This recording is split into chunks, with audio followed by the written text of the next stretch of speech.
Buenos días a todos. Bienvenidos a una nueva jornada del segundo ciclo de conferencias online de Cluster, que bajo el título Nueva legislación de igualdad, cómo nos afecta y cómo nos beneficiamos, nuestro socio DNV nos aclarará cómo las empresas deben afrontar la nueva regulación en materia de igualdad y con qué herramientas contamos para ello. En este sentido, cabe recordar que hace pocas semanas tuvimos la oportunidad de contar con la presidenta del Clúster Marítimo y Logístico de las Islas Baleares para hablar del tema de la igualdad en la economía azul, aportándonos una visión diferente de la temática y poniendo de relieve que la igualdad representa una oportunidad en el sentido de que pueda ser una ventaja competitiva y motor de innovación. Si bien en aquella ocasión la temática se centró en su importancia y el impacto en las empresas, también se puso de relieve la existencia de un marco regulatorio que no solo impone obligaciones al respecto, sino que implica otras acciones y la existencia de sanciones por incumplimiento. Una regulación mediante reales decretos de obligado cumplimiento para todas las empresas de menos de 50 trabajadores, que deberán complementar con planes de igualdad y auditorías retributivas registradas para aquellas que superen ese umbral de trabajadores. Como es natural, si ya de por sí es necesario un buen asesoramiento para que una empresa lleve a buen puerto su adaptación al nuevo marco regulatorio, más y menos será cuando ese marco versa sobre un tema novedoso por sí mismo. Porque si bien la igualdad es un tema que viene tratándose desde hace muchos años, lo cierto es que ahora está de máxima actualidad, viviendo su mayor desarrollo e implantación social. La nueva legislación es reflejo de esa concienciación social e independientemente de si es más o menos acertada en sus planteamientos, impulsará cambios que requerirán del mejor asesoramiento posible. No obstante, lo verdaderamente importante para que la igualdad se convierta en una realidad en el sector azul es el compromiso de las empresas. Un compromiso firme que además debe implicar el diagnóstico de situación, así como la evaluación de los datos que les permita abordar un plan y realizar un seguimiento y medición del impacto del mismo para que éste tenga continuidad en el tiempo. Todo esto suscitará muchos interrogantes y, como comentábamos anteriormente, se necesitará de ayuda cualificada para una implantación eficaz. En este sentido, hoy tenemos la oportunidad de contar con la experiencia del DNV, que a través de sus servicios de clasificación y aseguramiento técnico especializado pueden aclararnos muchas de las dudas que seguro suscitará este tema. Para ello, intervendrá Ángela Silvestre Miralles, auditora jefe para el DNV desde hace más de 20 años en calidad, medio ambiente, seguridad y en varias normas de responsabilidad social, lo que le ha permitido evaluar la igualdad y conciliación en múltiples organizaciones en los últimos 12 años. Una trayectoria sin duda muy valiosa para responder a todas las preguntas que queráis realizar a través del chat y que serán respondidas al final de su intervención. Muchas gracias, Ángela, y te cedo la palabra.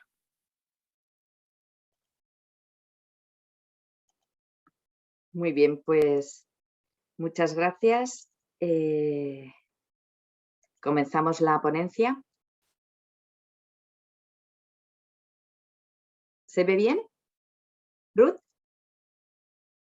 Todo bien, Ángela. Vale, pero perfecto. tenemos no, se ve en la otra opción. Se ve Ahí, en la vale. opción, sí. A Os ver si lo dejo puedes de cambiar. compartir. Un segundito, no pasa nada. Ok. A ver ahora. Ahora sí. Venga, ya lo tenemos. Venga, perfecto, pues comenzamos. Bueno, muchas gracias al Clúster Marítimo por darnos esta oportunidad de presentaros lo que ha comentado ahora el presidente en cuanto a la nueva legislación de igualdad. Lo que vamos a ver es de una manera somera todos esos requisitos legales que todas las empresas estáis súper preocupadas por tener que cumplir, porque para algunas ya era una materia que era obligatoria y para otras no. Entonces, en la medida en que todas al final tienen que o implantar o hacer algún cambio, están afectadas por esta legislación que tiene varias ramificaciones. Eso es lo que vamos a abordar el día de hoy. Al final, yo voy a estar diciéndoos una serie de información, pero voy a dejar más información en la presentación para que podáis pues bueno, consultarla y tenerla, además de grabada en la presentación. Muy bien, en ese sentido, deciros simplemente que DNV es una organización que se ha dedicado siempre desde sus inicios en 1869 a la clasificación naval, y también tenemos una rama de aseguramiento, de business assurance, es decir, de certificación, de aseguramiento de sistemas de gestión de todas las ramificaciones, calidad, medio ambiente, etcétera. Tenemos más de 12.000 empleados en el mundo y sobre todo atendemos a empresas, a todo tipo de empresas y en todos los países. Ya veis que, como dice la presentación, en más de 100 países. Aparte de esta división de clasificación naval y la de gestión de sistemas, la de certificación de sistemas, tenemos una de software de Digital Solutions y otra de energía. Nuestro propósito es salvaguardar la vida, la propiedad y el medio ambiente, y la visión es ser una voz experta que os acompaña en las transformaciones globales. Como os decía, el objetivo de la jornada tiene dos ramificaciones. Vamos a ver esa nueva legislación en cuanto a temas de igualdad y luego vamos a ver también la vertiente de exigencia de registro retributivo y auditoría retributiva. Y sobre todo voy a ir contestando a preguntas que todo el mundo se va cuestionando de qué tenemos que hacer. Vale.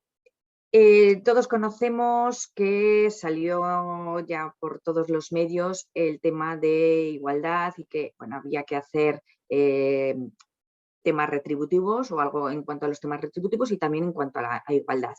Vale, desde el 14 de enero pasado entró en vigor un nuevo Real Decreto y que lo que nos decía era que todas las empresas tienen que tener un plan de igualdad y registrarlo, ¿vale? Os he puesto aquí la imagen del DREFCON, que es el registro donde se depositaban los convenios colectivos y es donde ahora se tiene que depositar también los planes de igualdad, ¿vale? Está aquí un poco la imagen para que veáis dónde se tiene que registrar. Que aparte estos días teníamos una noticia de que puntualmente este REFCON no funcionaba, pero bueno, seguirá funcionando. Vale, con lo cual, primera obligación, tener un plan de igualdad, pero ¿quién lo tiene que tener? ¿Vale? En ese sentido, aunque luego vuelva a la transparencia anterior de deciros toda la normativa, veis aquí en el cuadro lo relevante. Las empresas de más de 150 empleados tenían un plazo para tener los planes de igualdad hasta el 7 de marzo del 2020. Las empresas entre 100 y 150 empleados tenían hasta el 7 de marzo de este año del 2021 y las empresas entre 50 y 100 empleados hasta el 7 de marzo del 2022. ¿Qué pasa con las de más de 150 empleados? Bueno, históricamente ya por la legislación que teníamos, la Ley de Igualdad, la LOEIM, ya había una obligación que las empresas de más de 250 empleados tenían que tener un plan de igualdad. De hecho, como os decíamos antes, que por la experiencia que vamos teniendo, ya en otras auditorías tocábamos los planes de igualdad y estábamos acostumbrados a ver que se cumplía legalmente para las empresas de más de 250 empleados. Con lo cual, ahora mismo tenemos empresas que ya llevan incluso el tercer, cuarto plan de igualdad, con lo cual ya llevan un bagaje en cuanto a los planes de igualdad.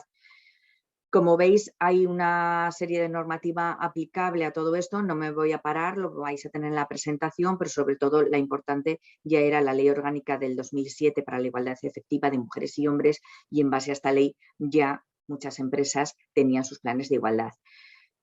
¿Qué pasa? Que las empresas que están por debajo de ese número de empleados han tenido que ir cumpliendo con los plazos obligatorios e ir teniendo el plan de igualdad, y las que tenemos ahora que tienen que cumplirlo son las entre 50 y 100 empleados.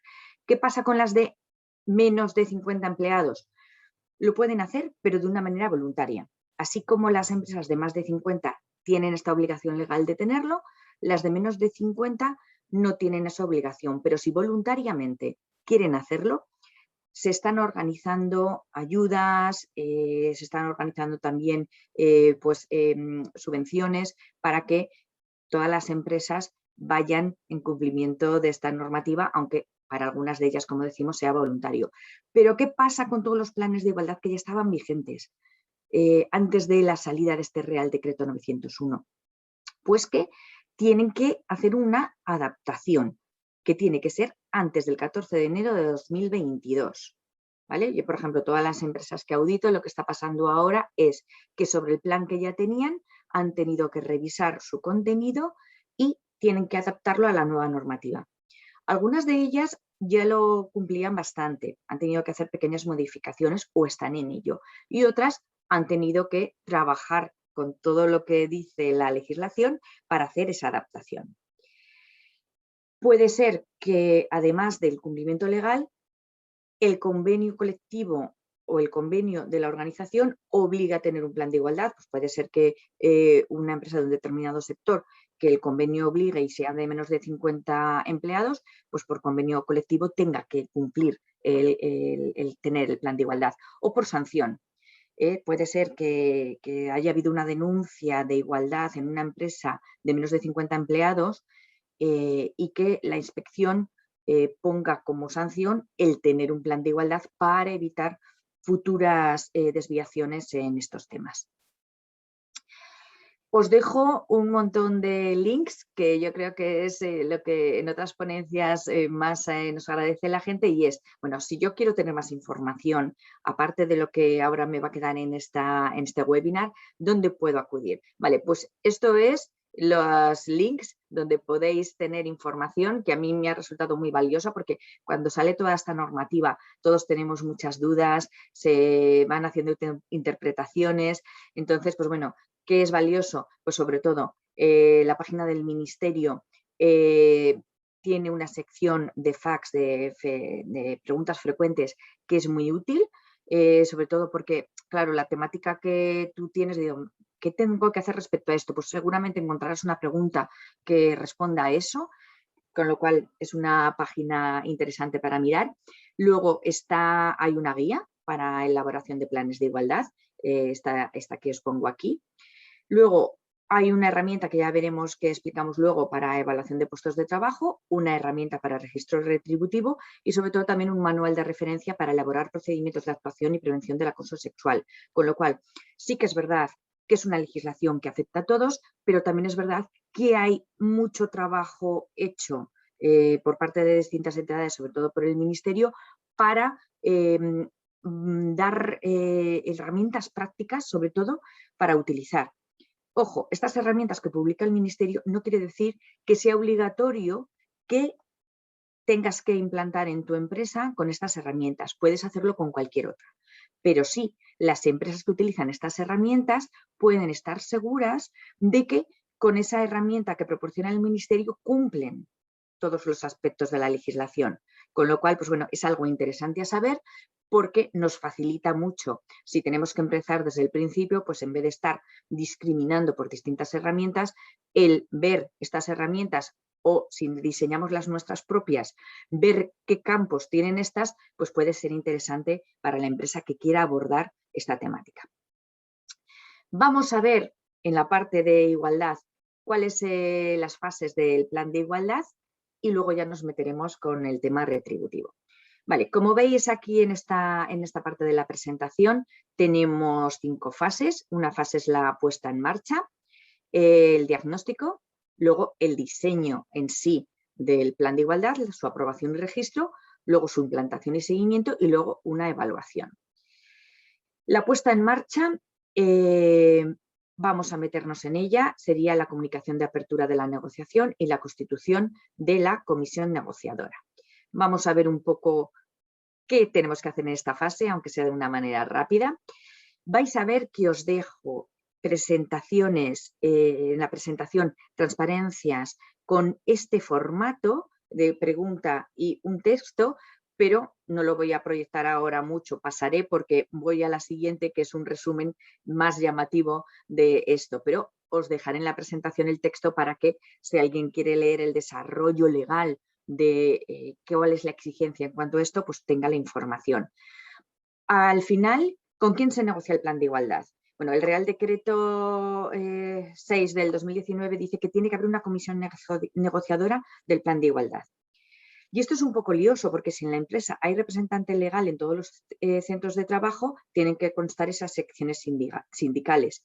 Si estas secciones no asumen la negociación, será el comité intercentros. Pero puede pasar que no haya comité intercentros, entonces tienen que negociar los órganos electivos de primer grado, los delegados, comités de empresa.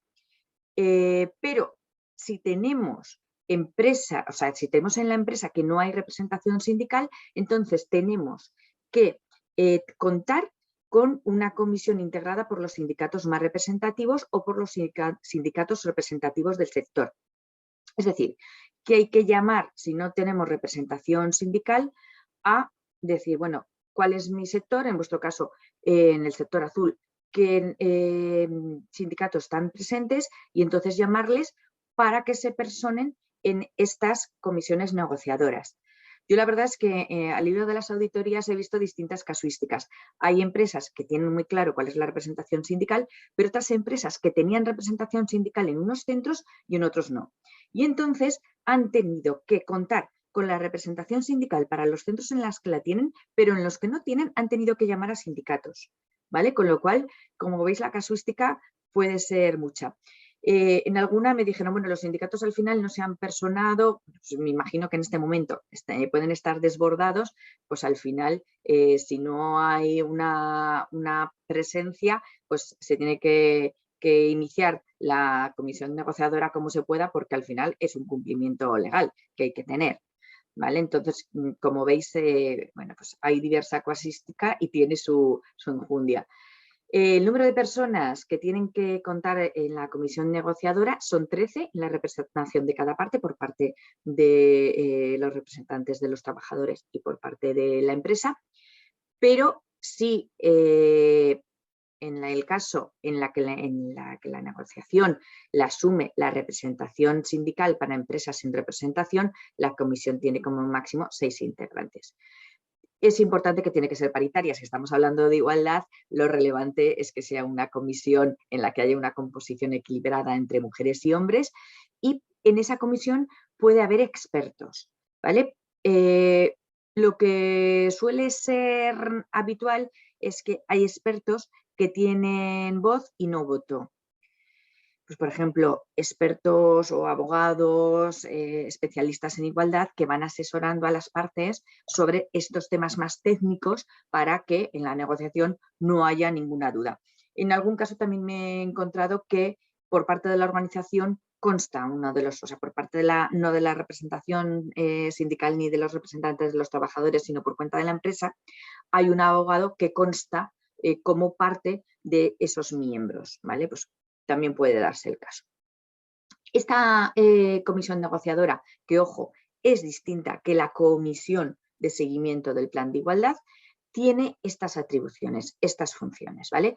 Tiene que negociar y elaborar el diagnóstico, tiene que elaborar el informe con los resultados del diagnóstico, identificar qué medidas prioritarias se van a poner en marcha a la luz de lo que ha ocurrido en el diagnóstico, tiene que impulsar el plan de igualdad, definir unos indicadores de seguimiento y luego cualesquiera otras funciones que recoja el mismo plan o que puedan atribuirle la normativa o el convenio colectivo, ¿vale? En ese sentido, ¿qué pasa? Que esta comisión negociadora tiene que elaborar ese diagnóstico, que son un montón de datos, ahora veremos algún ejemplo, y tiene un trabajo que, como veis, es relativamente largo, con lo cual no se puede empezar con el contenido de lo que tiene que hacer la comisión negociadora con fecha muy cercana a los plazos de cumplimiento de este requisito legal, porque esto lleva a su trabajo, ¿vale?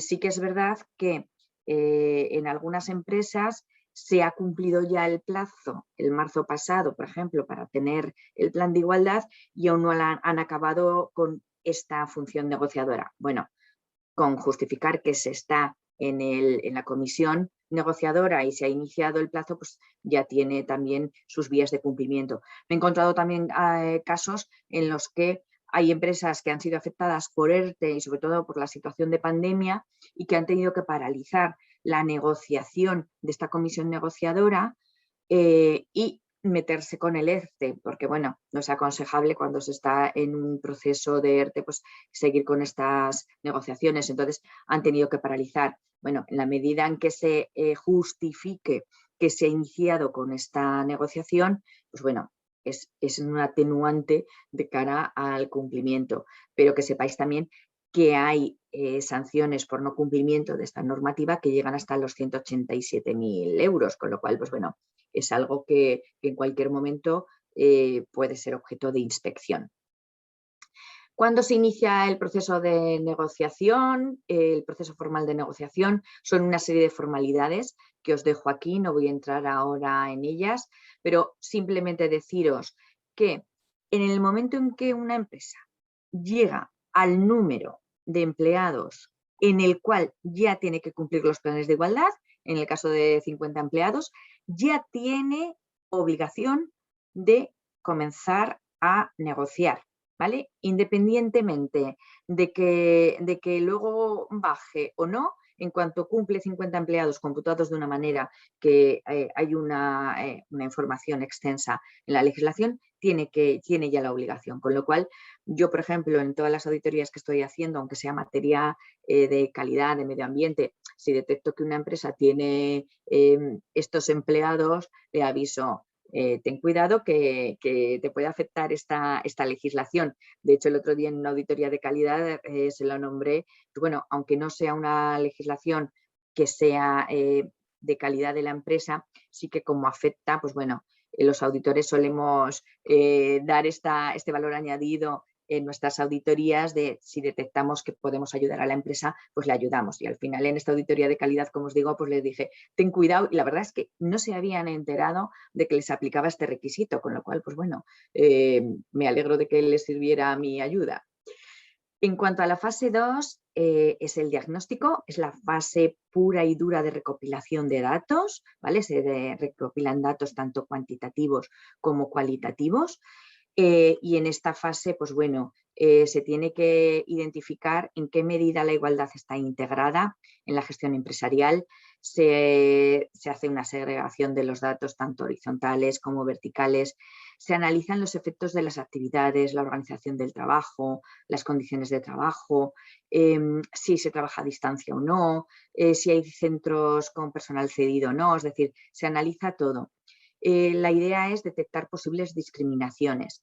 Yo recuerdo que muchas veces cuando yo hago entrevistas a empleados y empleadas para detectar qué puede estar pasando en cuanto a igualdad, en cuanto a conciliación, en cuanto a estos temas, medidas que la empresa a priori detecta que son paritarias y que no son desigualitarias, en la práctica sí que lo son. Pues, por ejemplo, el que la formación o los cursos de formación en las reuniones se hagan por la tarde.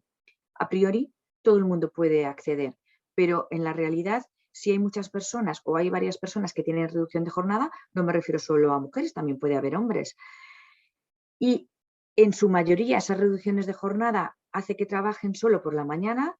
Resulta que la organización de las reuniones en horario de tarde afecta porque esas personas no pueden asistir y quedan descolgadas de las reuniones, a no ser que se tengan que saltar su reducción de jornada y asistir a las reuniones fuera de la jornada que tienen pactada. Bien, pues esta es una de las cosas que hay que analizar, ¿vale? Es decir, como veis, todas las prácticas en cuanto al trabajo son relevantes a la hora de identificar desigualdades.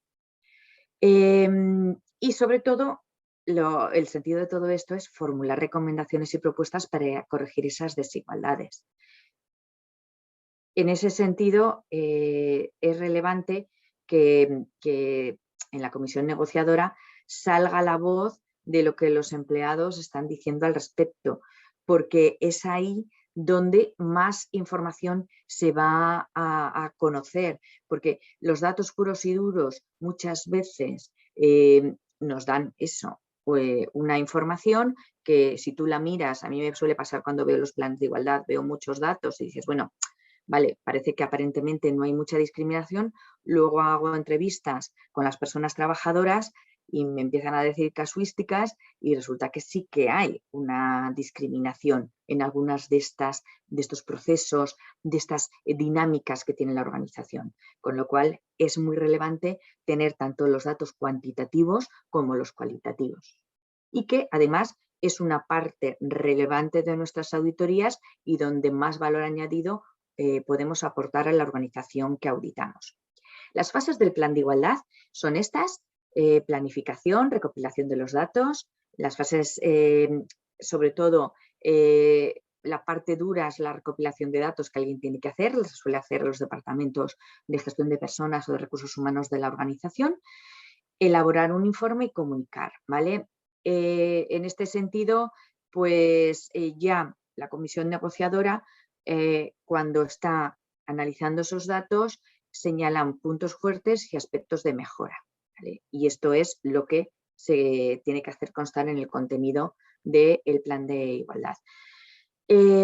Una cosa es el plan de igualdad que tenemos al final y otra cosa es el diagnóstico de igualdad, que es lo que hacemos en inicio, es decir, es el análisis de todos esos datos y es lo que tenéis en esta transparencia.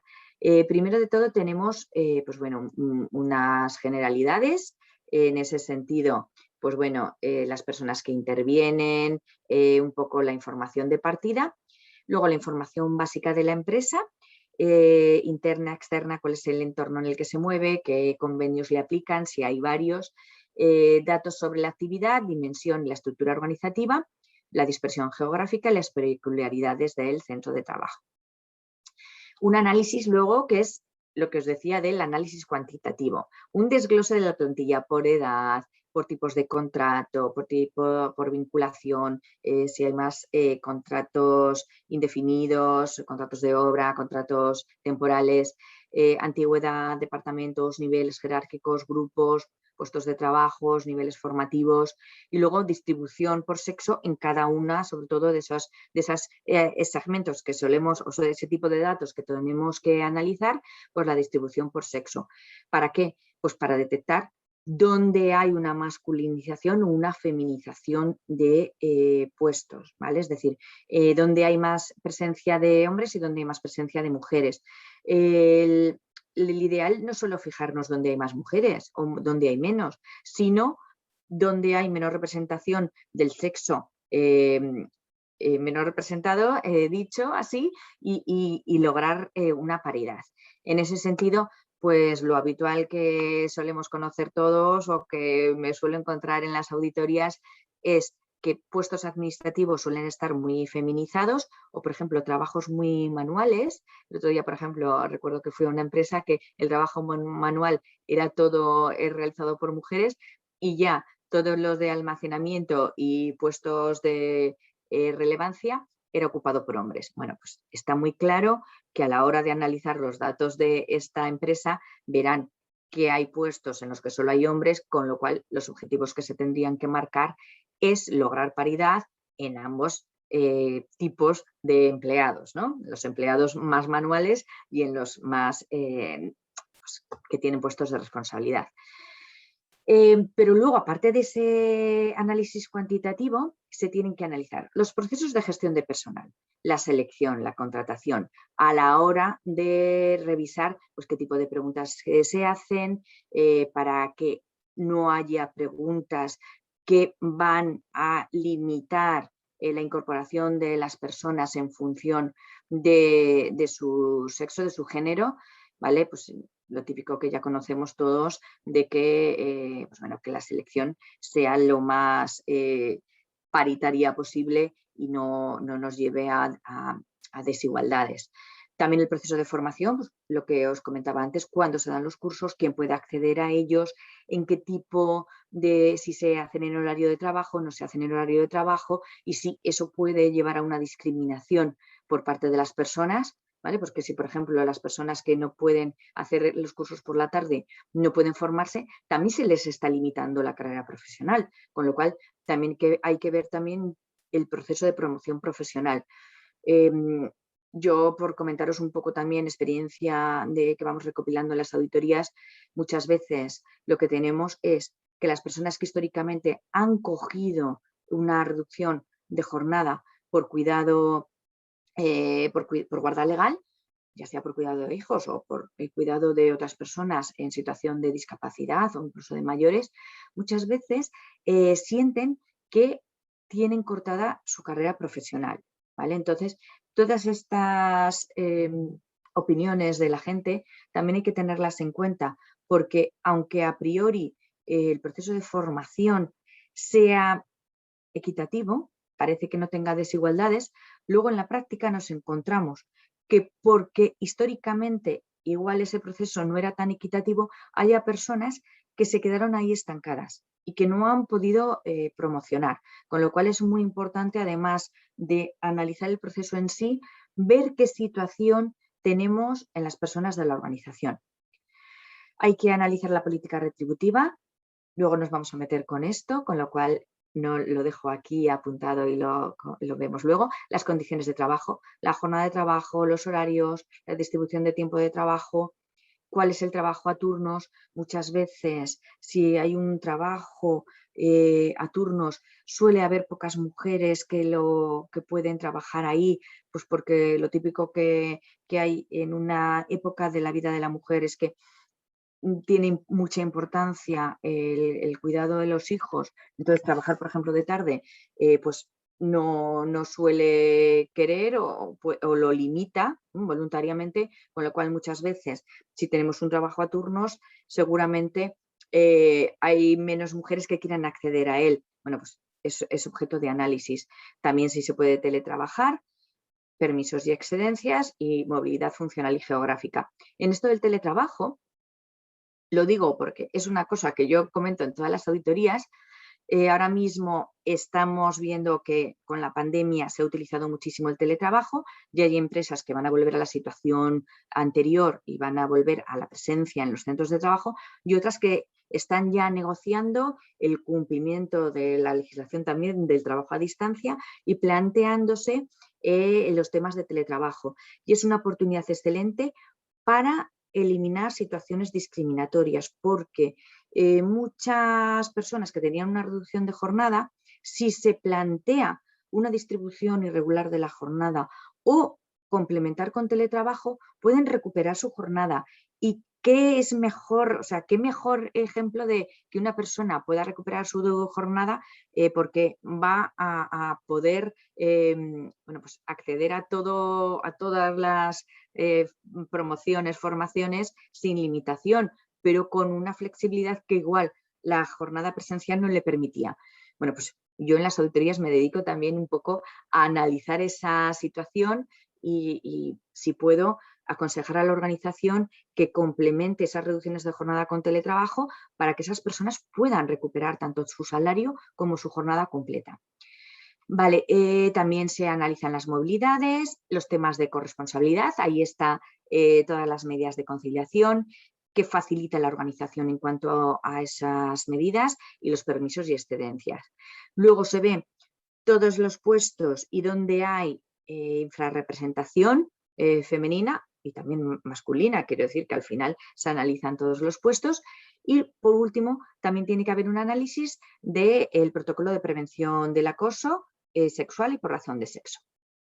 Vale, pues una vez que se ha diseñado ese plan, se ponen medidas, se señala el ámbito de aplicación y un periodo de vigencia que no puede ser superior a 4 años y luego ya se tiene un sistema de seguimiento. Pues unos indicadores sobre todo que nos van diciendo qué seguimiento tiene que haber. Os he puesto aquí un ejemplo para que veáis, un ejemplo de objetivo, que hay una presencia equilibrada de mujeres y hombres en todos los niveles de la empresa, con lo cual la medida es incluir como criterio de selección la preferencia del sexo infrarrepresentado a igualdad de méritos y capacidades. Ojo con esto que también la gente suele decir, ostras, pues es que eso también es discriminar, porque, bueno, siempre metemos la coletilla de que a igualdad de méritos y capacidades entre dos personas candidatas, pues si puedes, es difícil que tengan igualdad de méritos y capacidades, pero siempre hay que tender a incluir el sexo que está infrarrepresentado. Hay empresas, por ejemplo, que también se organizan como medida que en la terna final siempre meter un candidato del sexo infrarrepresentado y así se aseguran que se va a tener en cuenta una opción en la que pueden incluir en la selección a personas del sexo infrarrepresentado. Vale, como veis aquí, una serie de indicadores, pues que en todos los procesos representados haya esa presencia. Bueno, algún otro ejemplo. Como veis, el modelo de plan de igualdad, este es el que consta en la página del Ministerio, con lo cual os dice pues que tiene todos los apartados y que tiene que constar, con lo cual yo creo que es de gran ayuda. Aquí tenéis el contenido y luego que sepáis que hay que registrar el plan de igualdad en 15 días desde la firma en los registros autonómicos o en el RESCOM. Vale, en cuanto a implantación y seguimiento, pues bueno, se tiene que hacer un seguimiento cada cierto tiempo, se suele designar una periodicidad de seguimiento del plan de igualdad para ir viendo cómo se va evaluando, cómo se va avanzando en las medidas propuestas. Y por último, ya cuando acaba el proceso o cuando la comisión del plan de seguimiento del plan de igualdad se establece, hay una evaluación de los resultados y con esa evaluación se genera el input para el siguiente plan de igualdad. ¿Vale? Con lo cual, en ese sentido, veis que, pues bueno, que todo este tema de igualdad tiene un proceso de gestión y de mejora continua y que ha venido ya para quedarse, porque tiene que ir actualizándose esos planes de igualdad al menos cada 4 años o con la periodicidad que establezca el propio plan. Y ahora nos metemos con la segunda materia que vamos a tratar en este webinar, que es el tema de igualdad retributiva. Y que sobre todo, está causando todavía más revuelo que en sí el de igualdad, porque ya salió incluso por la televisión de que todas las empresas tienen que tener un registro retributivo. Y esto es lo que no tienen claro muchas empresas, porque piensan que solo las empresas que están afectadas por la legislación de igualdad tienen que tener registro retributivo. Y ojo, desde el 14 de abril es de aplicación a todas las relaciones laborables que las empresas están obligadas a tener un registro retributivo, incluso la administración pública, ¿vale? Que es una de las preguntas que me han hecho en otros webinars. Todas las empresas, independientemente de su tamaño. Y este registro retributivo debe incluir valores medios, media aritmética y mediana de salarios, complementos salariales y percepciones extrasalariales del personal, desglosados por sexo, distribuido por grupos profesionales, categorías, nivel, puesto, ¿vale? O cualquier otro sistema de clasificación de las empresas. Además de lo anterior, ¿qué pasa? Que las empresas que elaboran un plan de igualdad tienen requisitos adicionales en cuanto a cumplimiento. Deben reflejar las medias aritméticas y las medianas de las agrupaciones de los trabajos de igual valor en la empresa. Y cuando una empresa afectada por la legislación tiene más de 50 personas trabajadoras, al hacer este análisis retributivo, verifica que tiene unas diferencias de más de un 25%, es lo que se considera brecha salarial, ¿vale? Y en ese sentido, tiene que justificar a qué se debe esa diferencia. Es decir, que estamos dando un tanto por ciento bastante alto y es el que más o menos tenemos de media en España en cuanto a decidir o en cuanto a definir qué es una brecha salarial, que es cuando es 25% o más. Esto no quita para que las empresas que están por debajo de esos tantos % no tengan que hacer nada. Es decir, que si tú estás en un 20, no te puedes quedar tan tranquilo y decir, vale, pues como estoy en el 20, resulta que no es brecha y no hago nada. Hay que ir trabajando para ir limando esos porcentajes, ¿vale? Que esa es otra de las cosas que en las auditorías vamos diciendo, oye, vale, no es brecha según la definición legal, pero haz algo para ir minimizando, porque ese es el contenido o eso es lo que quiere la legislación.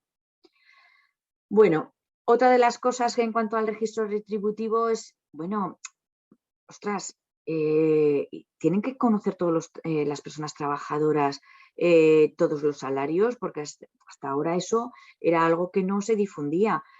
Bueno, lo que se nos dice es que si la empresa no cuenta con representación legal de los trabajadores, solo se dicen las diferencias porcentuales, ¿vale? En las retribuciones promediadas de hombres y mujeres.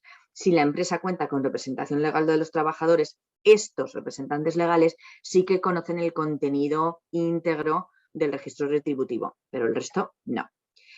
Como os he dicho antes, hay una herramienta publicada en la cual para generarla ha participado, pues como veis aquí, un montón de entidades y esta herramienta, os he puesto aquí la carátula, es accesible en uno de esos links que os he comentado, ¿vale? En ese sentido, decir que todas las empresas tienen que realizar, remarco, este registro retributivo. Y luego tenemos otra obligación, que es el cumplir con una auditoría retributiva. ¿Quién tiene que hacerla? Todas las empresas que tengan que hacer plan de igualdad. Con lo cual, todas las empresas de más de 50 empleados que tienen que hacer plan de igualdad tienen que hacer auditoría retributiva. La vigencia de la auditoría retributiva es la misma que el plan de igualdad, a no ser que se determine otra cosa en esa auditoría. Os dejo aquí también el contenido en cuanto a requisitos más desarrollado, pero los plazos, el resumen de plazos en cuanto a auditoría retributiva es que si la empresa ya tenía planes de igualdad vigentes a 14 de abril del 2021, que es cuando entra el Real Decreto 902 de auditoría retributiva, deben adaptarse a las disposiciones de ese Real Decreto y tienen de plazo hasta el 14 del 1 del 2022, ¿vale? Previamente habiendo negociado el plan de igualdad que nos manda el 901 para hacer esa auditoría retributiva.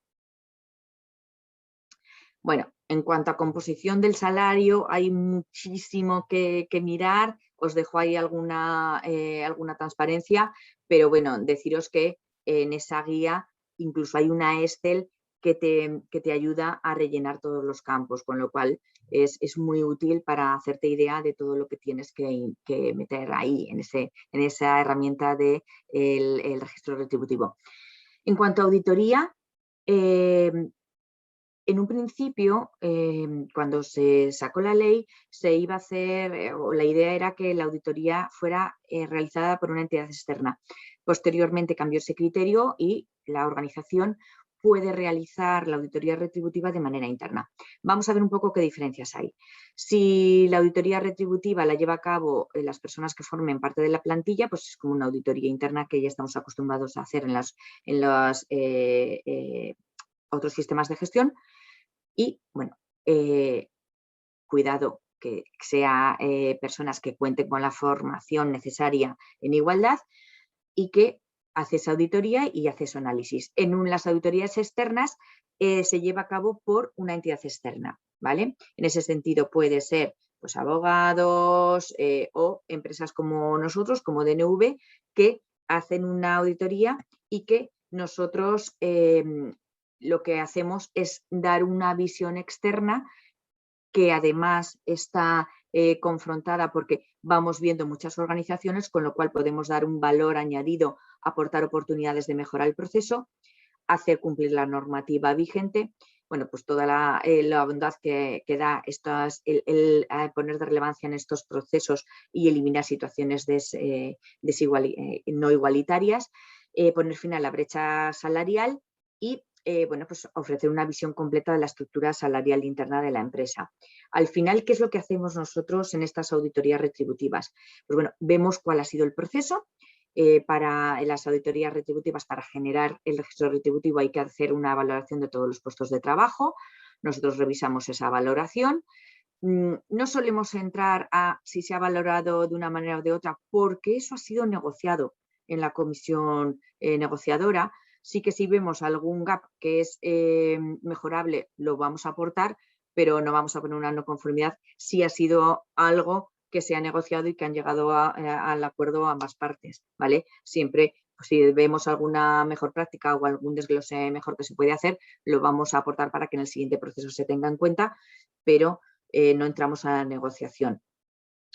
Se hace un análisis del sistema retributivo para ver las desigualdades, es decir, se analiza qué análisis ha hecho la organización y sobre todo nosotros, ya lo he ido diciendo a lo largo de esta charla, lo que hacemos es también entrevistar a personas para que veamos que todo eso que consta en el contenido de la auditoría retributiva, todo eso que vemos con datos, con el registro retributivo, luego oímos la voz de los empleados para ver si ese registro retributivo refleja la realidad, ¿vale? Vemos también cuáles son las medidas a implantar y revisamos todo ese proceso, ¿vale? Con lo cual, pues bueno, como veis al final, como en toda auditoría, al final damos un entregable con herramientas de mejora.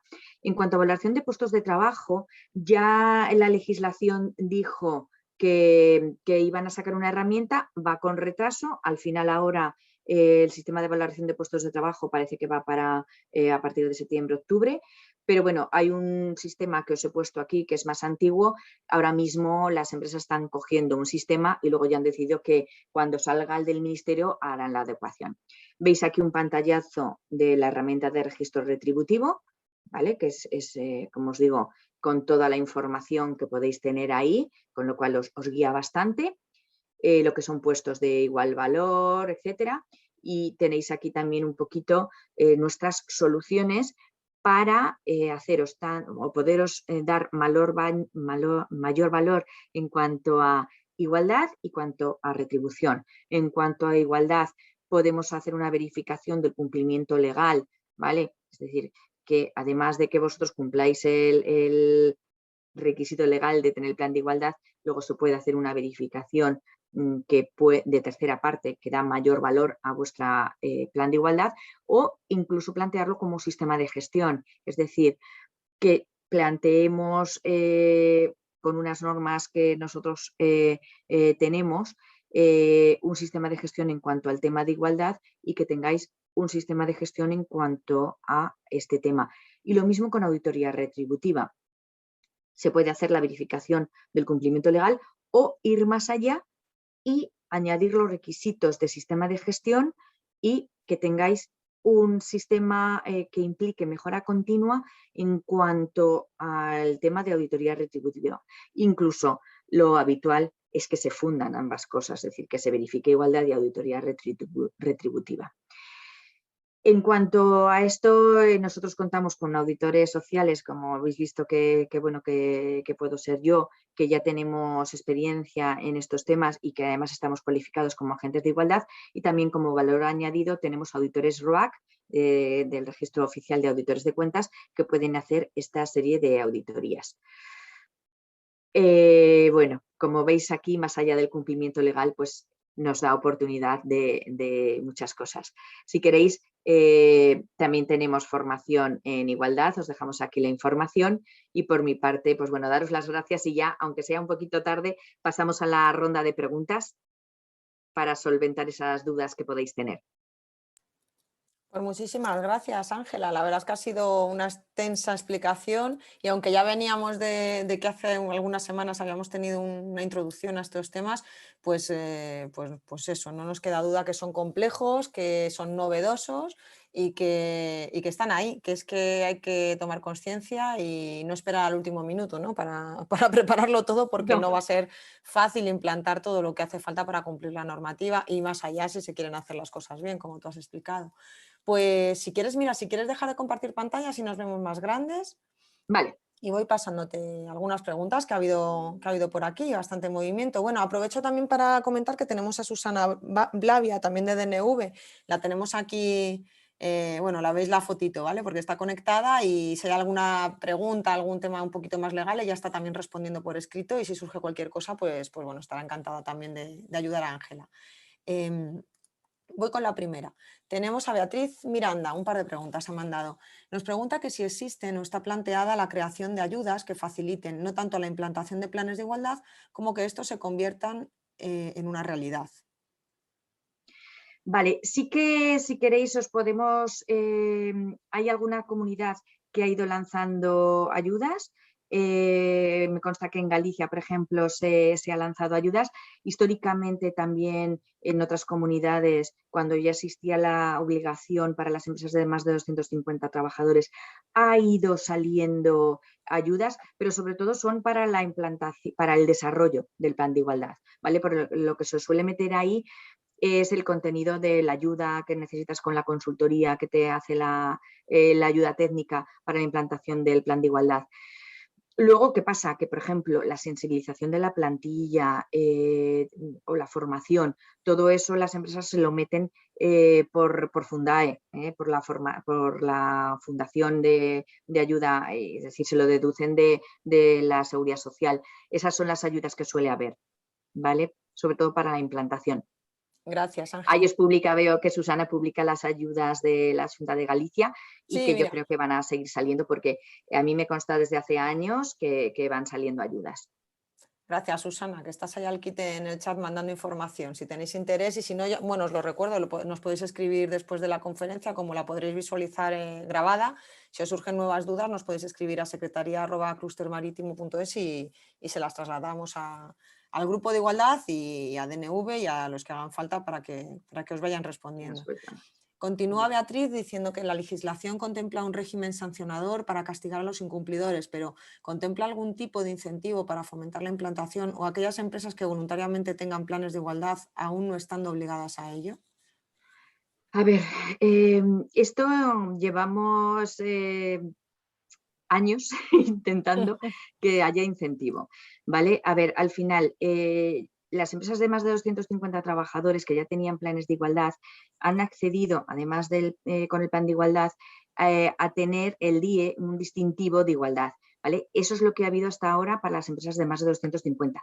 Y entonces, esas empresas sí que tienen un distintivo que pueden hacer valer pues como cualquier otro sello, ¿vale? Como un sello de sistema de gestión de calidad, etcétera.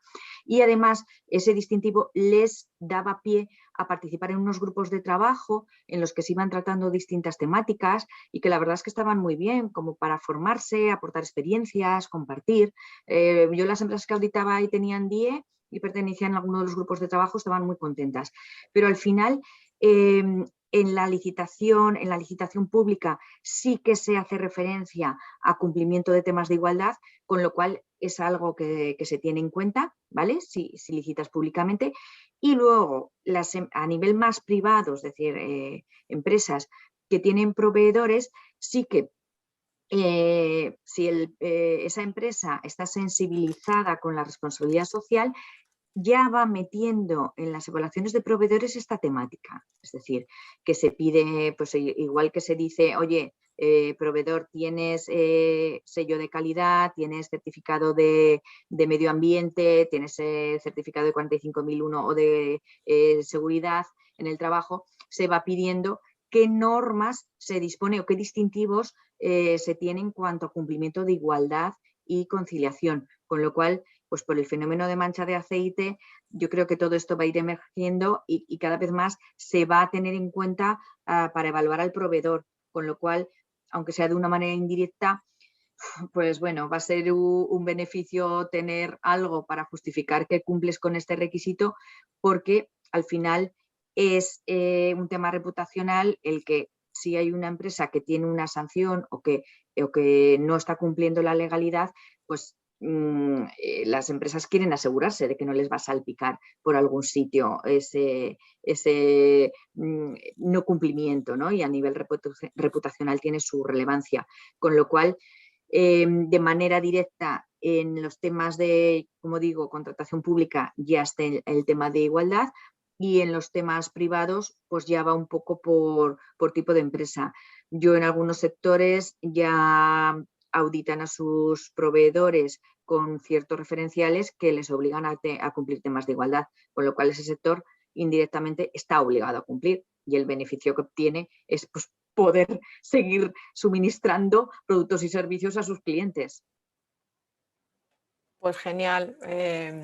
La verdad es que hay un montón de temas que se van encajando a raíz que van saliendo cosas, parece increíble. Mira, aprovecho para recordar, a raíz de un comentario que ha hecho Yolanda Piedra, que fue nuestra anterior ponente con temas de igualdad y la coordinadora del grupo de trabajo, simplemente para recordar a todos que tenemos el grupo de trabajo de igualdad del clúster y que hay una encuesta que hemos lanzado hace algunos meses, pero es verdad que hemos recibido poca participación.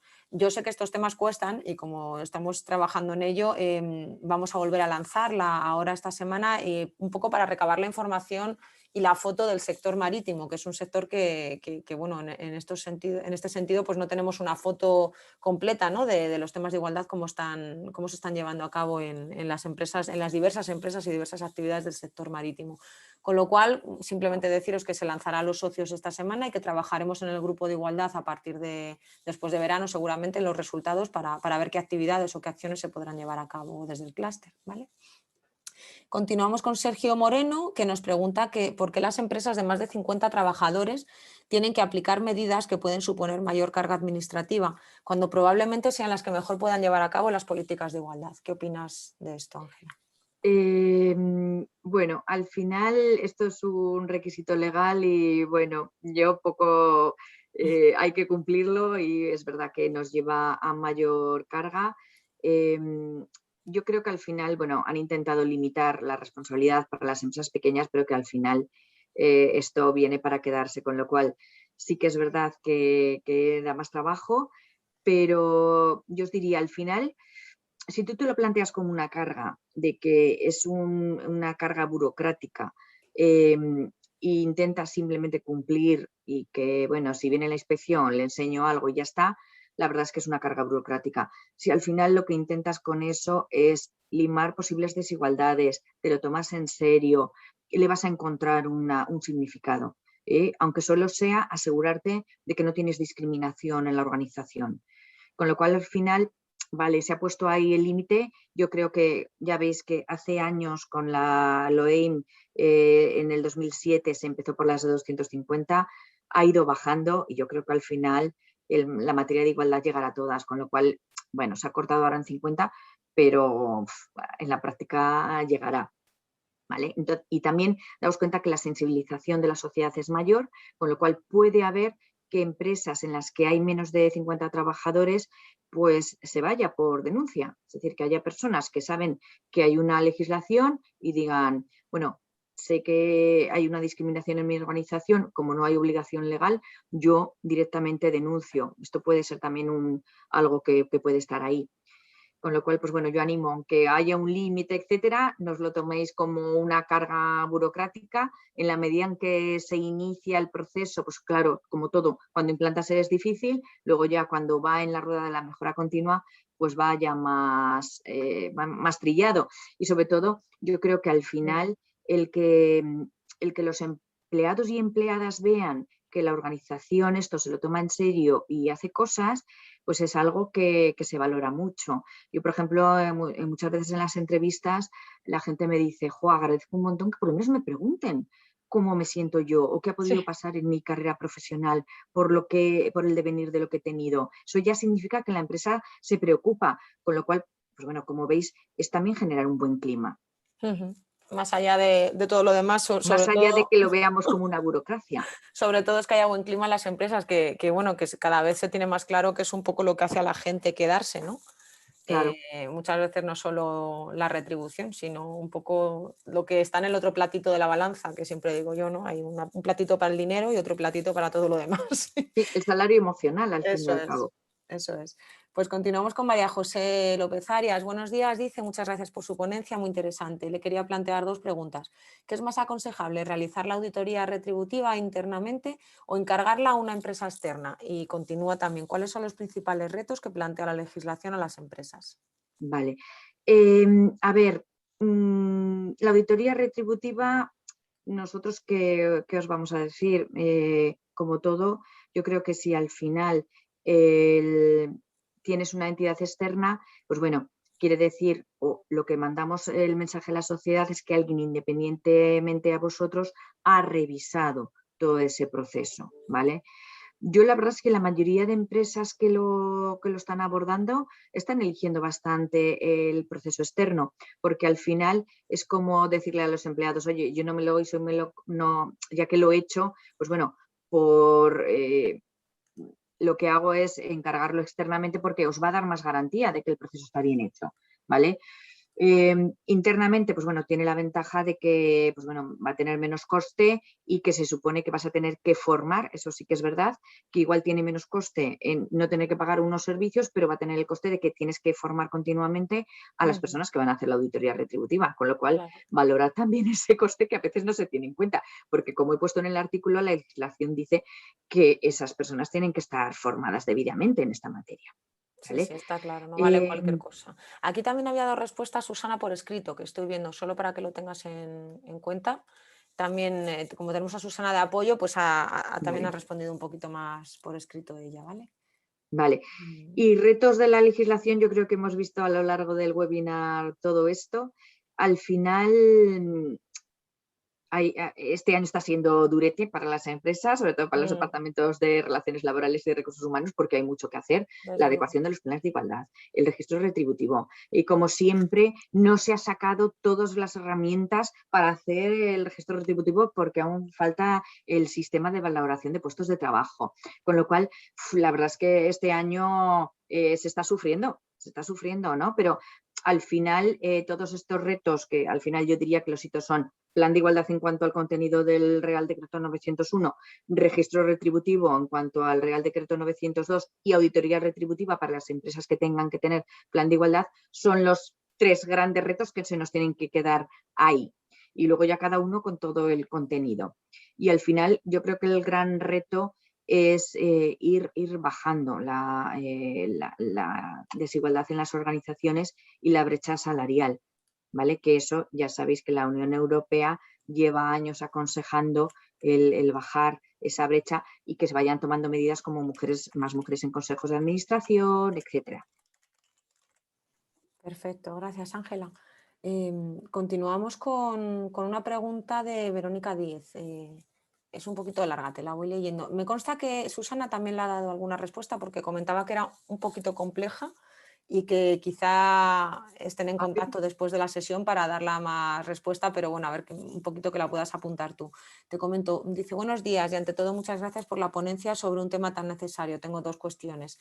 Mi primera pregunta es sobre si los protocolos contemplan igualdad en un sentido más amplio que la igualdad de género.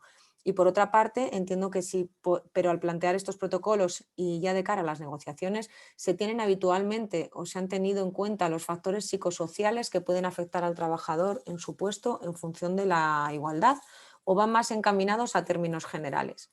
Y Vale. añade, muchas veces los factores psicosociales son grandes olvidados y en este aspecto me parece importante tenerlos muy en cuenta.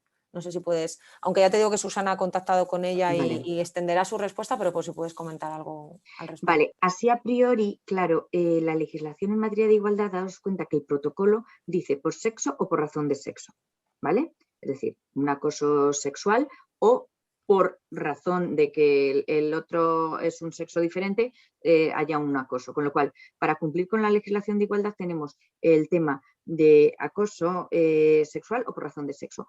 ¿Qué pasa con todos los otros fenómenos que estabais comentando, que estaba comentando en la pregunta, ¿no? Es decir, oye, el burnout, el síndrome del quemado, el acoso laboral puro y duro, el mobbing, todo eso, que son factores más psicosociales, quedan fuera.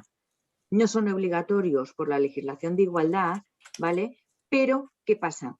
Que son obligatorios por cumplimiento de la legislación de prevención de riesgos laborales, ¿vale? Daos cuenta que el análisis, la encuesta o el método de evaluación psicosocial es obligatorio, con lo cual en la práctica, si hay un acoso de otro tipo, se tiene que seguir por el servicio de prevención o por quien represente los temas de seguridad en la empresa.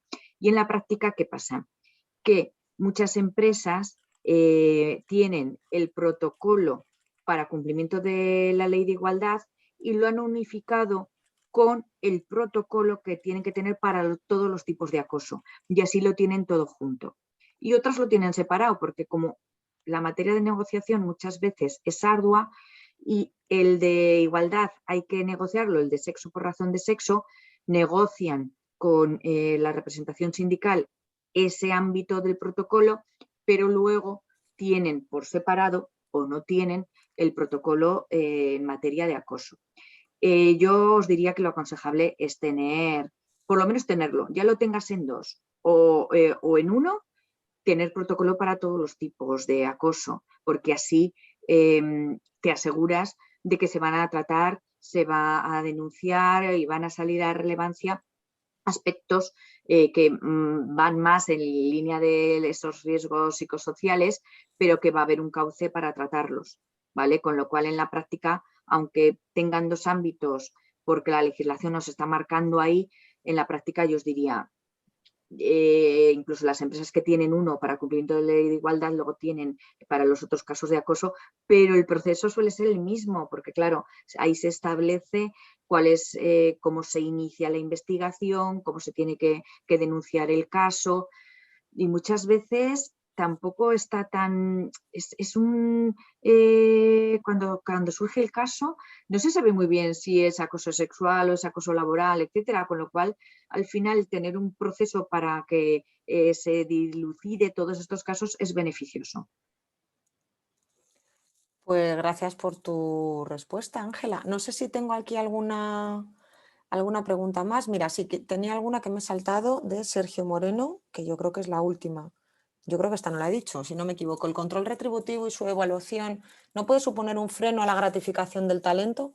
Y sigue preguntando, ¿esto no podría frenar la competitividad de las empresas por evitar desigualdades salariales? Esto es un poco polémico, ¿no? Es la polémica que se genera.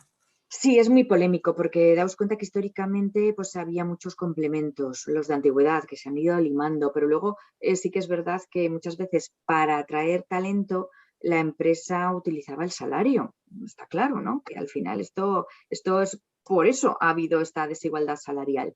En la práctica, daos cuenta que lo que nos exige el registro retributivo es que se analicen los salarios con los complementos salariales y extrasalariales, ¿vale? Es decir, si hay pluses, si hay plus de antigüedad que aún puede tener alguna organización, si hay pluses de turnicidad, todo eso se analiza.